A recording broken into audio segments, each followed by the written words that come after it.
Fala pessoal, tudo bem? Bem-vindos às últimas edições da nossa vídeo newsletter desse ano de 2022. E nessa edição especial, a gente vai fazer uma retrospectiva dos principais julgados das Cortes Superiores, do STF e do STJ, em matéria penal empresarial. Como a gente teve um ano bem agitado nessa matéria, a gente vai dividir essa edição entre as decisões importantes do primeiro semestre e do segundo semestre, para a gente lembrar tudo de importante que aconteceu e que pode impactar o âmbito empresarial. Vamos nessa?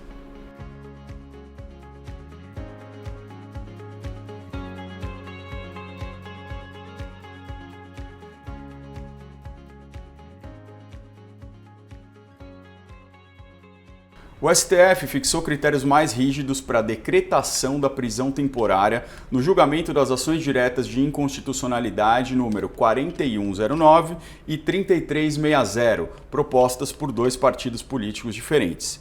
O plenário, por maioria, adotou o entendimento do relator, o ministro Gilmar Mendes, que fixou 4 critérios que devem fundamentar esse tipo de prisão: a imprescindibilidade das investigações, fundados indícios de autoria e participação, contemporaneidade entre os fatos e a medida e adequação à gravidade concreta do crime.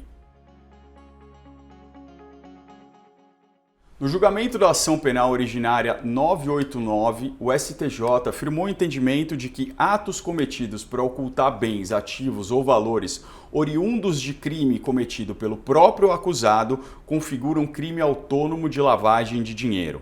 A autolavagem, como é designada pela doutrina, não possui tipificação taxativa, mas vem sendo admitida desde o julgamento da ação penal 470 do STF. Com esse julgamento, o STJ consolida o entendimento de que não há consunção entre o crime antecedente e os atos posteriores.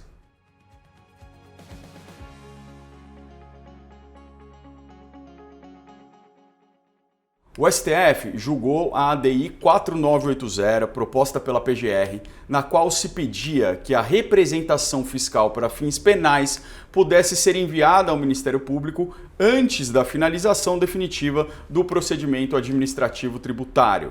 No entanto, por 8 votos a 1, o plenário da Suprema Corte declarou a constitucionalidade do artigo 83 da Lei 9430 de 96, mantendo o entendimento de que a representação para fins penais só pode ser encaminhada ao Ministério Público após decisão final no processo administrativo fiscal.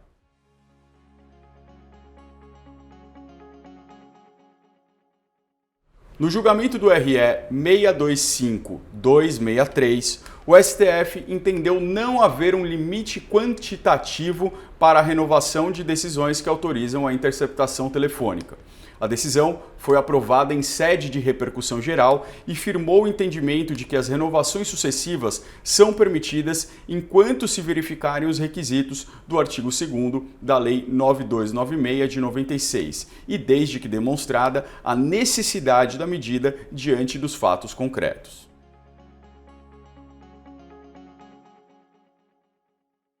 O STJ considerou nula a citação de um réu em uma ação penal por ela ter sido feita pelo WhatsApp. A decisão se deu no HC 680.613. Nessa decisão, a quinta turma entendeu ser possível a citação por WhatsApp desde que se confirmasse a identidade do acusado por meio da confirmação do número de seu telefone, da confirmação dele por escrito ou por uma foto do citando. Como mencionadas confirmações não ocorreram nesse caso concreto, a citação foi anulada.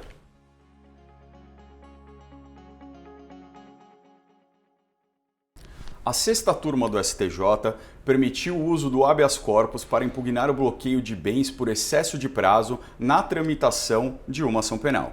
A decisão foi dada no RHC 147043. Trata-se de uma decisão atípica, já que, como não envolve a possibilidade de restrição do direito de ir e vir, a constrição de bens, em regra, deve ser impugnada por meio de mandado de segurança e não por habeas corpus.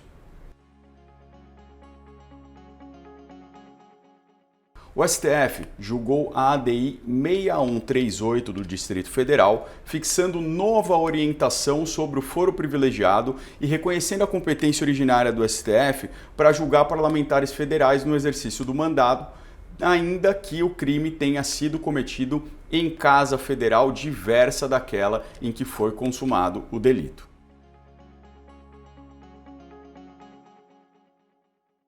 A quinta turma do STJ considerou viável o sequestro de bens lícitos em casos penais tributários, com base no Decreto-Lei 3240 de 1941.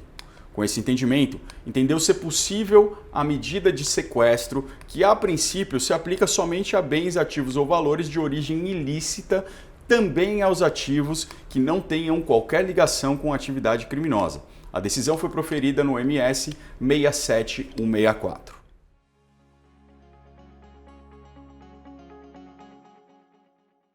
A mesma quinta turma do STJ considerou lícita a gravação feita por advogados de um depoimento durante a audiência.